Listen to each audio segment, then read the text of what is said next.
आज हम पद्यखंड से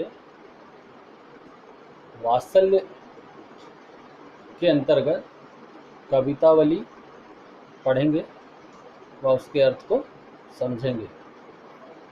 अवधेश के द्वारे सकारे गई सुत गोद के भूपति ले निक से, अब लोकी हों सोच विमोचन को ठगी सी रही जे न ठगे धिक से।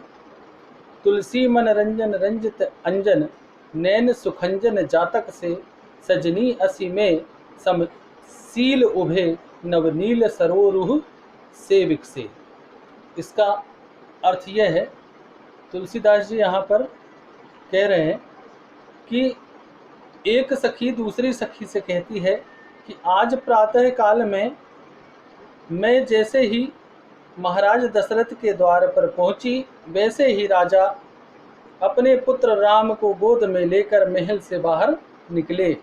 चिंताओं को मुक्त करने वाले श्री राम के सौंदर्य को देखकर मैं आश्चर्यचकित सी ठगी सी खड़ी रह गई, और जो व्यक्ति उनके सौंदर्य को देखकर आश्चर्यचकित ना हो, उसके जीवन को धिक्कार है, धिक्सी। तुलसीदास जी यहाँ पर कह रहे हैं कि श्री राम का वह रूप सौंदर्य मन को प्रसन्न करने वाला है। उनके काजल से लगे हुए नेत्र श्रेष्ठ खंजन पक्षी के बच्चे के समान सुंदर दिखाई दे रहे थे। हे सखी, उनके चंद्रमा जैसे मुख पर वे नेत्र ऐसे लग रहे थे जैसे किसी नीले तालाब में दो कमल खिल रहे हों।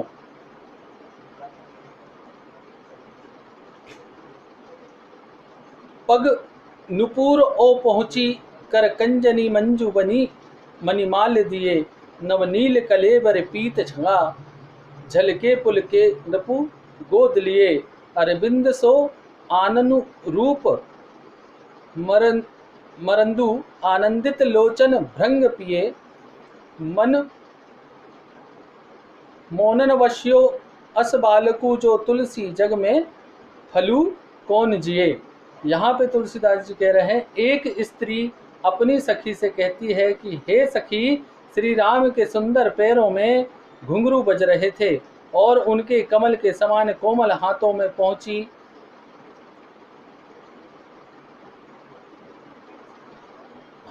पहुंची बंधी हुई थी। उनके हृदय पर सुंदर मणियों की माला शोभायमान थी। उनके नीले वर्ण के शरीर पर पीले रंग का झंगला, मतलब जो वस्त्र होता है, शोभायमान था। राजा दशरथ उनको गोद में लेकर प्रसन्न हो रहे थे। उनके कमल जैसे मुख पर दो सुंदर आंखें ऐसी लग रही थी जैसे कोई भंवरे प्रसन्न होकर पराग का पान कर रहे हों। तुलसीदास जी यहाँ कहते हैं कि ऐसे बालक श्री राम यदि मेरे मन में वास ना करें तो फिर इस संसार में जीवन धारण करने का कोई अर्थ नहीं है।